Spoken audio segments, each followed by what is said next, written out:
ये फरसा नहीं गिरा, ये संकेत है कि आने वाले समय में फरसा नहीं, पूरी समाजवादी पार्टी भी ऐसी बिखरी पड़ी हुई होगी कि उसको पूछने वाला कोई नहीं होगा। जिस तरीके से जो राम के नहीं हुए वो आज परशुराम के क्या होंगे, उसका जीता जाता उदाहरण आप देख रहे हैं। किस तरीके से मूर्तियों में भी घोटाला करने का काम अखिलेश की सरकार ने किया है, और मूर्तियों में घोटाला के साथ साथ ये कभी भी ब्राह्मण के हितैषी नहीं थे। फरसा लगाने का काम इन्होंने खाली दिखावा किया है। जो दिखावा होता है वो कभी सक्सेस नहीं होता है, इसीलिए वो फरसा गिर चुका है। और इसी तरह समाजवादी पार्टी के नेता भी गिर चुके हैं। हर तरीके से उनकी मेंटेलिटी कैसी है आप लोग देख ही रहे हैं, जनता देख रही है। 10 मार्च को रिजल्ट आने वाला है, इसमें दिखा देगी जनता कि क्या इनको मिलना है और क्या मिलेगा। ब्राह्मण भारतीय जनता पार्टी के साथ है, हम सब भारतीय जनता पार्टी को एक मुफ्त वोट देंगे, क्योंकि इनके आने के बाद ये ब्राह्मणों का सिर्फ वही हश्र करेंगे जो इन्होंने अपनी सरकारों में रहते हुए किया है। नमस्कार, इस वक्त की बहुत बड़ी खबर आ रही है कि पूर्वांचल एक्सप्रेस पर जो अखिलेश यादव जी द्वारा जो 2 जनवरी को ये भगवान परशुराम का मंदिर का अनावरण किया उन्होंने, अब एक बहुत बड़ी खबर आ रही है कि वहाँ पर जो फरसा बनाया गया था 68 फीट वो अब गिर गया है। तो इसी पर हम बातचीत करने आए हैं ब्राह्मणों से, यूपी के ब्राह्मण। सर, सबसे पहले आप बताइए जो ये हुआ है ये क्यों है? देखिए, मेरा नाम अमित त्रिपाठी है और ये हुआ किस लिए है इसका सबसे जीता जाता उदाहरण जहां आप खड़े हैं, यहां से मुश्किल से 100 मीटर की दूरी पर एक समाजवादी पार्टी जिसको अपना बहुत बड़ा काम गिनाती है रिवर फ्रंट, इन्होंने वहां घोटाला कर दिया था। जब इन्होंने जनता के हितों के जो काम थे उसमें घोटाला किया, आज ये भगवान के कार्यों में घोटाला किया। जिस तरीके से जो राम के नहीं हुए वो आज परशुराम के क्या होंगे, उसका जीता जाता उदाहरण आप देख रहे हैं। किस तरीके से मूर्तियों में भी घोटाला करने का काम अखिलेश की सरकार ने किया है, और मूर्तियों में घोटाला के साथ साथ ये कभी भी ब्राह्मण के हितैषी नहीं थे। इसीलिए ये जो फरसा नहीं गिरा है, ये फरसा गिरा है इनको आने वाले 10 मार्च को इनका सुपड़ा साफ करने के लिए, क्योंकि ना ब्राह्मण इनसे खुश है, ना ब्राह्मण देवता इनसे खुश है। आपने देखा कि जब ये 2012 में सरकार बनाए उस समय इटावा में क्या हुआ था, एक ब्राह्मण दंपत्ति जिन्होंने दोनों के गले में जूता की माला पहनाकर मुंह में कांगड़ी पोत कर उन ब्राह्मण परिवारों को इन्होंने पूरे गाँव में घुमाया था। और जब अखिलेश यादव से पूछा गया था कि क्या इस पर कार्रवाई करेंगे, तो उन्होंने कहा ये सब चीज़ें होती रहती हैं। यही नहीं, जब आपने देखा कि एक महिला जब जिला पंचायती का टिकट मांगने जाती है, वो भी ब्राह्मण, उसको कैसे सरेआम इन समाजवादी गुंडों ने किस तरीके से सड़क पर लहू-लुहान किया था, डंडे ईंटों से मारा था, वो किसी से छुपा नहीं था। ये ब्राह्मणों की बात करते हैं, ये ब्राह्मण हितैषी नहीं है, ये केवल और केवल एक जाति, एक समुदाय के हितैषी। जब इनकी सरकार थी उस समय भी ये ब्राह्मणों को किस तरीके से सबसे दूर का, सबसे कोने का किनारा जहाँ कोई पूछा नहीं जाता था, उन थानों में कहीं ना कहीं उनको एक ज़बरदस्ती भेज दिया जाता था। और जहाँ पर मंगाई खाने का काम होता था, जहाँ पर शहर के थाने होते थे, वो एक जाति और एक समुदाय के लोगों को दिया जाता था। आज जिस तरीके से भारतीय जनता पार्टी या योगी सरकार के ऊपर हम लोग सौभाग्यशाली हैं कि योगी जी की सरकार आई, क्योंकि ब्राह्मण में जितने भी मुख्य पद हैं, और आज आप उठा के देख लीजिए, मैं कहना चाहता हूँ डेटा उठा के देख लीजिए, जितना भी बड़ा ब्राह्मणों का सम्मान हो, चाहे मंत्री पद को लेकर हो और या चाहे आप अधिकारियों लेवल पर देखिए, आज मुख्य पदों पर योगी जी की सरकार में ब्राह्मण ही आसीन है। और आने वाले समय में आपने देखा ये राम के नहीं हुए तो परशुराम के कहाँ से होंगे। ये सिर्फ आपने देखा कि इनके नेता किस तरीके से इनका ब्राह्मण प्रेम है, ये है सोच ब्राह्मणों के लिए। तो क्या परशुराम जी की मूर्ति, परशुराम जी भी हमारे आराध्य हैं, और वो क्या ये सब चीज़ें देख पाएंगे? ऐसे पापियों के हाथों से लगाई हुई मूर्तियों पे टिक पाएंगे? ये कहीं ना कहीं उनका भी गुस्सा है, और 10 मार्च को ये गुस्सा आपको दिखाई देगा, इनका सुपड़ा साफ होगा। ये फरसा इन लोगों के ऊपर चलने जा रहा है। 10 मार्च को जब वोट नतीजे आएंगे तो ये कहीं नहीं दिखेंगे। मेरा सिर्फ कहना ये है, आने वाले समय में आज चाहिए जितने ब्राह्मणों की बात करें, इनका काम ही है भ्रष्टाचार करना। ये जनता का जो, चाहे इनकी सरकार गई हो, घोटाला, सिंचाई घोटाला हो, चाहे रिवर फ्रंट घोटाला हो, चाहे एक्सप्रेसवे घोटाला हो, तो इनके यहाँ तो आज मूर्ति घोटाला हो गया। अब तो ये पूछना चाहिए जिन्होंने ये मूर्ति लगाई थी, जिनको ये ब्राह्मण बताते हैं, क्या उन पर ये कार्रवाई करेंगे? क्या उन ब्राह्मण तो भगवान जाने हैं भी कि नहीं थे। अभिषेक मिश्रा जो बहुत बड़ा अपने को ब्राह्मण नेता मानते, कहाँ है वो? कब देंगे इस पर बयान? क्यों चुप्पी साधी हुई है? केवल और केवल ब्राह्मण वोट के लिए ढकोसला जो था उसका भी आज अंत हो गया है। किस तरीके से इन्होंने भ्रष्टाचार किया है, और इस भ्रष्टाचार का जवाब पूरा ब्राह्मण समाज 10 मार्च को जब नतीजे आएंगे तो आपको देखने को मिलेगा। ये उत्तर प्रदेश है, यहाँ पर जाति मजहब से उठकर जनता जो जनता के हितों की चीज़ें हैं उस पर ही काम करेगी, उसी पर वोट करने का काम करेगी। ये भगवान के नहीं हैं, ये ना राम के हैं, ना ये मथुरा में हमारे बाके बिहारी के हैं, ये किसी के नहीं हैं। ये सिर्फ और सिर्फ भ्रष्टाचारियों के साथ के लोग हैं, ये गुंडा माफिया को संरक्षण देने वाले लोग हैं। और इनका इसीलिए सुपड़ास 2017 में साफ हुआ था। आने वाले समय में आप देखेंगे किस तरीके से 10 मार्च को यूपी की जनता इनको 5 साल नहीं, जैसे बसपा का हाल हुआ है ना, वैसे समाजवादियों का अंत होने जा रहा है। ये फरसा सिर्फ फरसा नहीं गिरा है, ये संकेत है कि आने वाले समय में फरसा नहीं, पूरी समाजवादी पार्टी भी ऐसी बिखरी पड़ी हुई होगी कि उसको पूछने वाला कोई नहीं होगा। और सबसे बड़ी चीज़ है कि आज जब आप सबसे चीज़, अगर आपको मूर्ति लगानी थी बिल्कुल लगाते, लेकिन सबसे पहले उन पापों जो कारनामे आपने किए थे उनके लिए कम से कम परशुराम जी के पास जाके सच्चे मन से आपने माफ़ी मांग ली होती। चाहे नीरज मिश्रा हत्याकांड हो, आपने किस तरीके से बक्से में सर रख के मंगवाया था, उसके लिए माफ़ी नहीं मांगी। किस तरीके से आपके नेता कई ब्राह्मणों को लेकर बयान देते हैं। अभी आपने देखा एक जिला अध्यक्ष हैं, कुछ पूर्व पिछले 2-3 महीने पहले की बात है, इन्होंने कहा था कि ब्राह्मण की बहु बेटियों के साथ सरकार आने के बाद क्या करेंगे। तब क्यों चुप्पी साध ली थी इन समाजवादियों ने, क्यों अखिलेश यादव ने चुप्पी साध ली थी?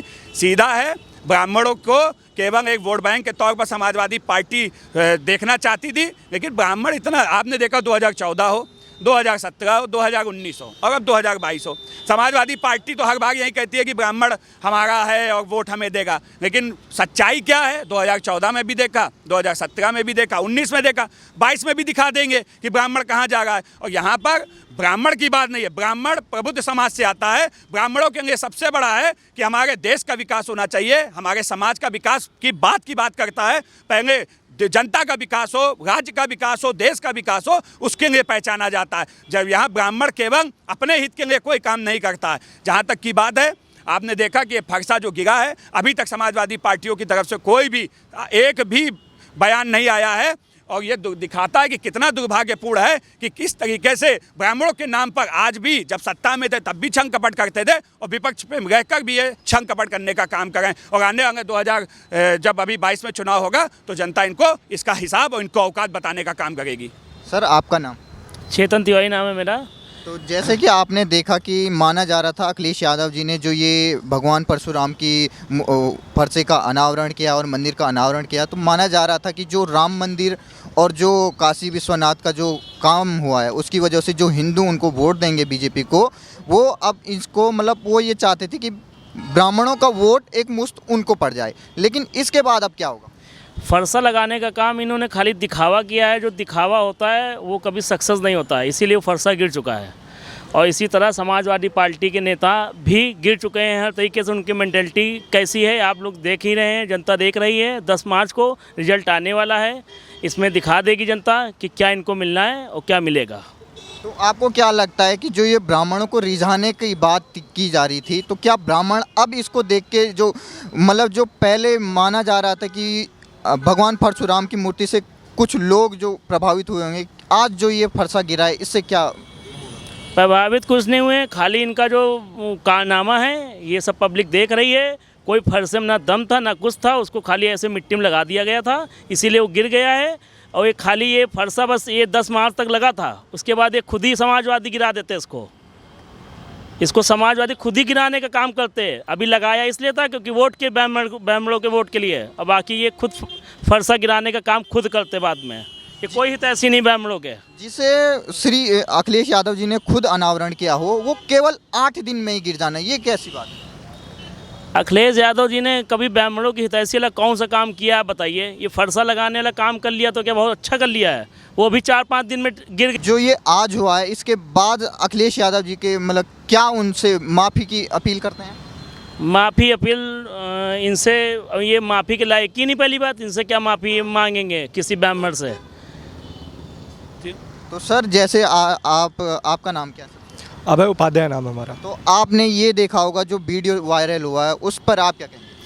देखिए, आपको साफ साफ दिख रहा है 2022 में जिस प्रकार से उत्तर प्रदेश में भारतीय जनता पार्टी सरकार बनाने जा रही है, ये अखिलेश यादव या समाजवादी पार्टी जो भी अपना षड्यंत्र रच करके और अपने प्रलोभन से सोच रही थी कि हम लोग ब्राह्मणों को एकजुट कर ले, लेकिन ऐसा कुछ नहीं हो पाएगा। जो अभी कहा ना कि जो अभी परशुराम का नहीं हो सका, जो भगवान राम का नहीं हो सका, वो परशुराम का नहीं हो सकता है।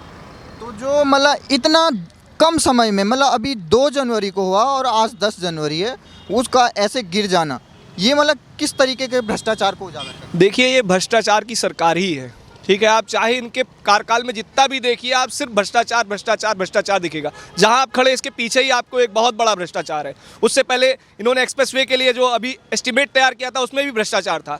ये इनकी सरकार सिर्फ और सिर्फ इस आधार पे चलती है कि आप सरकार में आएंगे, लूट घसोट करेंगे, भ्रष्टाचार करेंगे, अपने परिवार अपने लोग को सुसज्जित करेंगे, विकसित करेंगे, बाकी उनको जनता से कोई मतलब नहीं है। और चाहे इनका जो भी कार्यकाल देख लीजिए आप, जैसा भी, सब भ्रष्टाचार के तले गया है। सर, आखिरी एक सवाल पूछूंगा कि जिस तरीके से ब्राह्मणों को रिझाने की ये वोट बैंक पॉलिटिक्स चल रही थी, क्या ये कामयाब हुई? और आज जो ये गिरा है, इसके बाद क्या हालात होने वाले? देखिए, ये मैंने आपसे कहा ना कि ये वो लोग हैं जिन्होंने नारा दिया था, तिलक तराजू और तलवार इनके मारो जूते चार, ये नारा दिया था। मिले मुलायम काशीराम, हवा में उड़ गए जय श्री राम, ये भी नारा दिया था। तो ये वो लोग हैं जिनको भगवान भी नहीं पसंद करते हैं। इसीलिए आपने देखा कि किस तरीके से आज मायावती का क्या हश्र है। ये वही लोग हैं ना जो श्री राम जी के कार सेवकों पे गोली चलवाए थे, आज इनका क्या हश्र है। और मैं आपसे बहुत ज़्यादा दूर की बात नहीं कर रहा हूँ, इस बार सरकार रिपीट होने दीजिए। ये जो अखिलेश यादव हैं ना, ये इतने क्यों परेशान हैं? क्योंकि इनके भी पापों का चिट्ठा खुल चुका है और कहीं ना कहीं इस चीज़ भयभीत हैं। जब तक मुलायम सिंह यादव जी अभी हैं, तब तक उनके ऊपर कुछ दया भाव बना हुआ है लोगों का। और आने वाले समय में आप देखेंगे कि अखिलेश यादव जी को भी पीछे जेल के जाने से कोई रोक नहीं पाएगा। और जहाँ तक ब्राह्मणों की बात है, ब्राह्मण कभी भी किसी प्रलोभन में नहीं आता है, कभी भी किसी एक अपने स्वार्थ के लिए कभी भी वो वोट बैंक नहीं बनता है। चाहे आपने देखा हो ब्राह्मण को ठगने वाली मायावती, आप मुझे बताइए, सतीश मिश्रा बहुत बड़े ब्राह्मण बनते हैं। सतीश मिश्रा वो व्यक्ति हैं, क्या उनसे पूछिए जब मायावती के पास जाते हैं तो क्या वो स्टेज पर जब चढ़ते हैं तो क्या उनकी हैसियत है कि वो जूते पहन के चढ़ जाएं?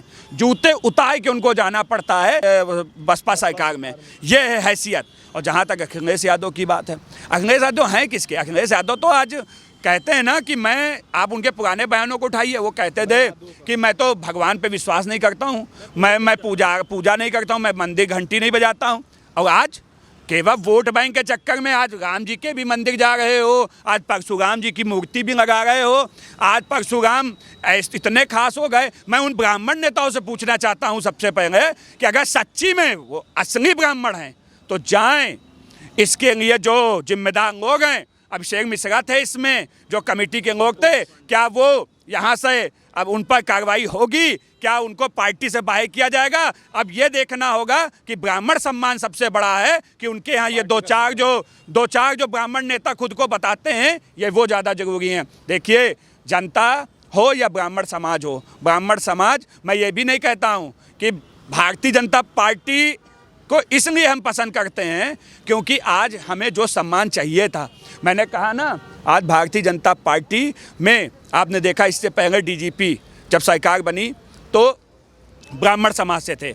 अभी आपने देखा जो इस समय मिनी मुख्यमंत्री कहे जा सकते हैं, आप अवस्थी जी, वो मिनी मुख्यमंत्री के तौर पे वो वहाँ पर स्थापित हैं। और आदमी कहते हैं कि ब्राह्मण विरोधी है योगी सरकार। अरे अखिलेश जी, आप बताइए ना, आपने कितनी भागीदारी दी थी ब्राह्मणों को अपनी सरकार में? आज उत्तर प्रदेश में मैं कई नाम गिना सकता हूँ आपको, सरकार में मंत्री बने बैठे हैं। आप डेटा उठा के देखिए कितने लोग उनके यहाँ थे और हमारे यहाँ कितने। ब्रजेश पाठक जी हो गए, दिनेश शर्मा जी हो गए, नीलकंठ तिवारी जी हो गए, ऐसे अनेक नेता हैं जो भारतीय जनता पार्टी में आज प्रमुख पदों पर मंत्री पद स्थापित किए हैं, आज ब्राह्मणों को सम्मान देने का काम कर रहे हैं। मैं बिल्कुल कहना चाहता हूँ, एक दो चीज़ें दुर्भाग्यपूर्ण कहीं ना कहीं हुई, लेकिन उस पर भी किसी सरकार ने, हमारी योगी जी की सरकार ने उस पर पर्दा डालने का काम नहीं किया। चाहे आपने देखा कि विकास दुबे पे जिसको ये मुद्दा बनाते हैं, विकास दुबे की कोई अपराधी की कोई जाति नहीं होती। विकास दुबे अपराधी था, ब्राह्मण बाद में था, पहले वो अपराधी था। और उसने जो कृत्य किया था, वो एक जो हमारे सीओ थे वो भी ब्राह्मण थे, जिनके उन्होंने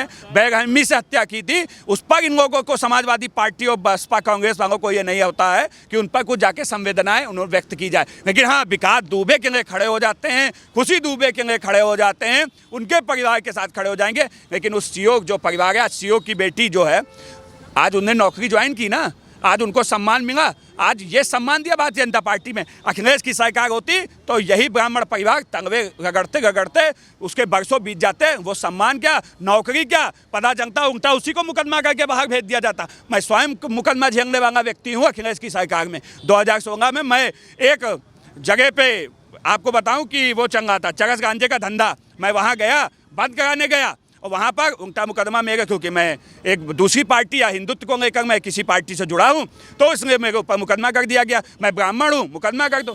आप लोग किस भाषा की बात करते हैं? आप लोग उस पश्चाताप करो जो आपने कारनामे अपनी सरकार में ब्राह्मणों के खिलाफ किए हैं। आपने जो जो कारनामे किए हैं, चाहे थाने के जो तैनाती होती थी उसमें एक जाति को आप भेज दीजिए, चाहे आप किसी भी भर्ती हो, आपने भर्ती देखी थी इनके सरकार में होते क्या, कितनी भागीदारी मिली थी ब्राह्मणों को?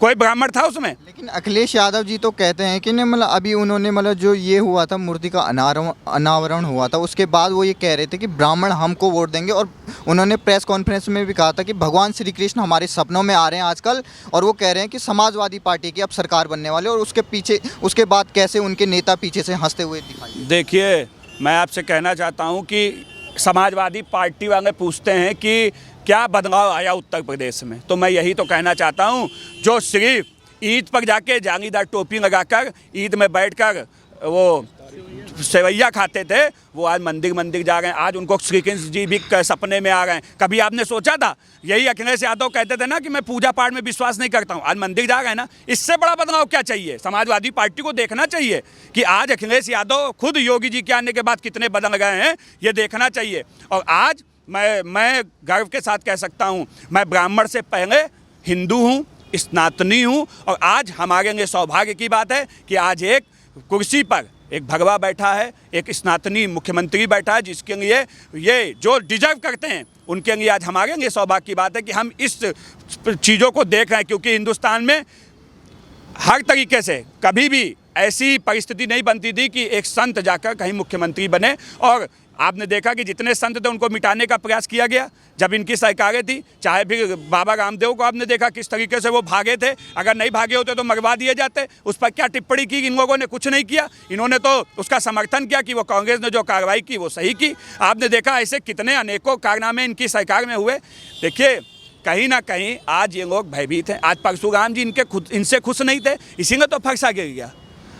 आज अगर वो खुश होते तो वो भी इनके सपने में आते। वो इनके सपने में क्या, वो इनसे कोसों दूर हैं, इसीलिए फरसा गिरा के उन्होंने बता दिया कि हम तुम्हारे साथ नहीं है, ब्राह्मण तुम्हारे साथ नहीं है, और 10 मार्च को ये फरसा तुम्हारी पूरी जो पार्टी है ना उस पर चलेगा। तुम सत्ता से बेदखल हो जाओगे, सत्ता से नहीं, आने वाले 2027 तक तुम पूरे प्रदेश से और शायद अस्तित्व से भी समाजवादी पार्टी बेदखल हो चुकी होगी। और ये पाप लगेगा जो आज ये घटना घटी है, ये दुर्भाग्यपूर्ण है। इसकी जितनी भी निंदा की जाए कम है। आज पूरे ब्राह्मण समाज में इसका रोष है। ये भ्रष्टाचारी जो अपनी सरकार में भ्रष्टाचार करते थे, आज उन्होंने मूर्तियों में भ्रष्टाचार करके साबित कर दिया कि इनकी नीयत और इनका चरित्र वही है, ये बदलने वाला नहीं है। ये जो सपने दिखाते हैं ये नई सपा नहीं है, ये वही सपा है जो गुंडों माफियों को संरक्षण देती है और भ्रष्टाचारियों को संरक्षण देती है। अपने जो गुंडे माफिया को संरक्षण देने वाले जो इनके मंत्री हैं उनको बढ़ाने का काम करती है, चाहे वो फिर गायत्री प्रजापति हो, चाहे फिर आपने देखा गायत्री प्रजापति को ये निर्दोष साबित करते आ गए थे। अभी क्या हुआ? गायत्री प्रजापति आजीवन कारावास की सजा हो गई। क्या अखिलेश यादव माफ़ी मांगेंगे? देखिए, ये सब ढकोसले हैं। समाजवादी पार्टी हो, अखिलेश यादव, ये चिंगार 2014 से गए कि हमारी सरकारें बन गई हैं, लेकिन क्या बन रही हैं? नहीं ना। 2014, 2017, 2019, 2022, अभी 2022 में भी औकात बता देंगे। फिर ये 2022 में जैसे आज चिल्ला रहे हैं वैसे 2024 में आपको इसी सड़क पर दिखेंगे, कहेंगे हमारी सरकार बन गई है। फिर 2024 में जब नहीं आएंगे तो 27 में तो हैसियत ही नहीं कर पाएंगे चुनाव लड़ने की। इसलिए ब्राह्मण से ये उम्मीद ना करें कि इनको वोट देने जा रही है। ब्राह्मण भारतीय जनता पार्टी के साथ है। हम सब भारतीय जनता पार्टी को एक मुफ्त वोट देंगे, क्योंकि इनके आने के बाद ये ब्राह्मणों का सिर्फ वही हश्र करेंगे जो इन्होंने अपनी सरकारों में रहते हुए किया है।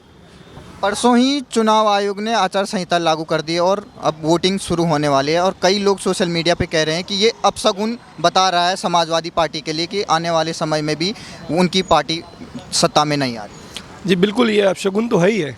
आप देखिए, चाहे जिस मंशा से इन्होंने किया हो, ये सारी चीज़ें भ्रष्टाचार के तले ही दबाए हुए हैं। इनके सारे विधायक, नेता, मंत्री सिर्फ भ्रष्टाचारी हैं, और ये जैसे इन्होंने काम किया है, इनको क्या लगता है फरसा लगा के इन्होंने ये अपने आप को ब्राह्मण शिरोमणि बना रहे हैं? नहीं, ब्राह्मण किसी प्रलोभन में नहीं आने वाला है। मैं पहले भी कहा था, अभी भी कह रहा हूँ, ब्राह्मण किसी प्रलोभन में नहीं आने वाला है और भारतीय जनता पार्टी के साथ पुनः 2022 में पूर्ण बहुमत के साथ सरकार बनाने वाला है। धन्यवाद।